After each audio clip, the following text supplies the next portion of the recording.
दिनांक 3 जुलै 2026 एकदम वातावरण बदललेलं आहे. आमचा हा पत्रकार साहित्यिक कट्टा आम्ही इथे नव्यानं सुरू केलेला आहे. पहिलाच कार्यक्रम आहे.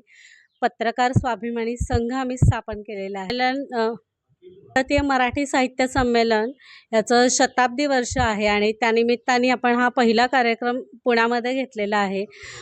संघातर्फे घेतलेला आहे. पत्रकार संघाचा हा कार्यक्रम आहे. स्वाभिमानी पत्रकार संघ आणि त्यामार्फत आपण साहित्यिक कट्टा सुरू केलेला आहे. त्याचा हा पहिला कार्यक्रम. याला अतिशय सुंदर असा प्रतिसाद साहित्यिकांनी दिलेला आहे. जवळपास इथे 22 ते 25 जणांना आपण साहित्य गौरव पुरस्कार देऊन पुरस्कृत केलेला आहे. ज्यामध्ये निलेखा पेंटा आहे, श्रद्धा देवळे आहेत, डॉक्टर राहुल भोसले आहेत, गुलाब सम्राट बाबा ठाकूर सारखे साहित्यिक आहेत.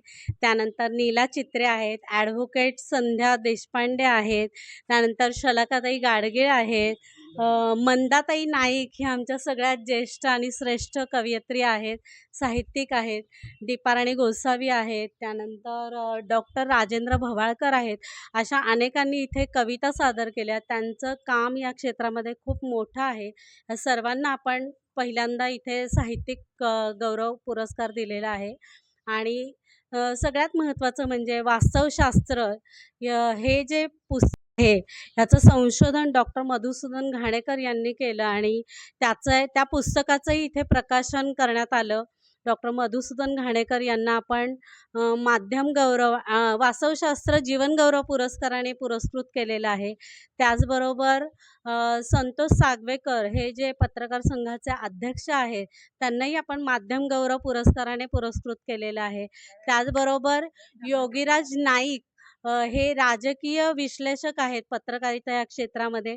त्यांनाही आपण माध्यम गौरव पुरस्काराने पुरस्कृत केलेलं आहे. इथे अनेक कवींनी आणि अनेक रसिकांनी इथे भेट दिलेली आहे. त्याचबरोबर सगळ्यात महत्त्वाचं म्हणजे मधुकर्णिका. मी स्वतः मधुकर्णिका सासवडे. आजचा हा पहिलाच कार्यक्रम आणि माझी नियुक्ती ह्या ठिकाणी झालेली आहे. महाराष्ट्र प्रदेशाध्यक्ष पत्रकार संघाची प्रदेशाध्यक्ष म्हणून मला निवड करण्यात आलेली आहे. तर या पहिली महिला म्हणून माझी इथं निवड झाली. आता खूप मोठी जबाबदारी वाढलेली आहे आणि तुम्हा सगळ्यांची साथ इथे मिळणारच आहे. आमचा संघ खूप मोठा काम करत राहतंय. पुणे प्रवाह, त्यानंतर शिवनेरी हानी यांनी सुद्धा आपल्याला शब्दशाही ह्या सगळ्यांनी आपल्याला मीडिया पार्टनर म्हणून पण ह्या कार्यक्रमासाठी सपोर्ट केलेला आहे. आणि ह्या सगळ्यामध्ये अनेक रसिक इथे येऊन आणि अनेकांनी आम्हाला व्हॉट्सअप आणि मेसेज करून आम्हाला शुभेच्छा पण दिलेल्या आहेत. तर या पुढचे कार्यक्रम तुम्ही सर्वजण माझ्यासोबत कायमच असणार आहात. आपण सातारा, सांगली इतकंच नव्हे म्हणजे पूर्ण महाराष्ट्र नाही तर आपण आग्रा, दिल्ली ह्या ठिकाणी सुद्धा कार्यक्रमांचं नियोजन केलेलं आहे. तर तुम्हाला सगळ्यांना ह्या सगळ्यामध्ये संधी मिळणार तर आहेच आहे. साहित्यिक म्हणून आम्हाला तुम्हाला न्यायला खूप आनंद वाटणार आहे. आजच्या पहिल्या कार्यक्रमाला तुम्ही सगळेजण आलात त्याबद्दल सगळ्यांचे मनापासून धन्यवाद आणि आभार. डॉक्टर मधुसूदन घाणेकर यांचे खूप मनापासून अभिनंदन. त्यानंतर सागवेकर सर, नाईक सर यांचेही मनापासून अभिनंदन. वारकरी संमेलनही ह्या निमित्ताने आयोजित करणार आहोत कारण नुकतीच आषाढी वारीचे वारकरी पुण्यामध्ये दाखल होणार आहेत. तर आपण शिशु वारकरी संमेलन पण आपण वारकऱ्यांच्या ठिकाणी जाऊन घेणार आहोत. त्यांचंही आपण वारकरी म्हणून वारकरी साहित्यिक भक्तिरसातले जे आहेत त्यांना आपण सन्मान आणि मानपत्र देऊन आणि सन्मानचिन्ह देऊन सन्मानित करणार आहोत. त्याही कार्यक्रमाला तुम्ही सगळ्यांनी आवर्जून यावं. तुम्हाला सर्व कार्यक्रमांचं पुणे प्रवाह आणि व्हॉट्सअपच्या माध्यमातून निमंत्रण असणारच आहे.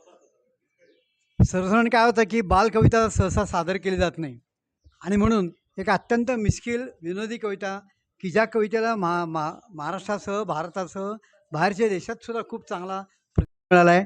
बेजुणे चकली हा माझा लहान मुलांसाठी काव्यसंग्रह, त्याला मला राज्यस्तरीय मसापचा मला पुरस्कार मिळालेला आहे. तर ती कविता मी आपल्यासमोर सादर करतो. मिश्किल कविता आहे.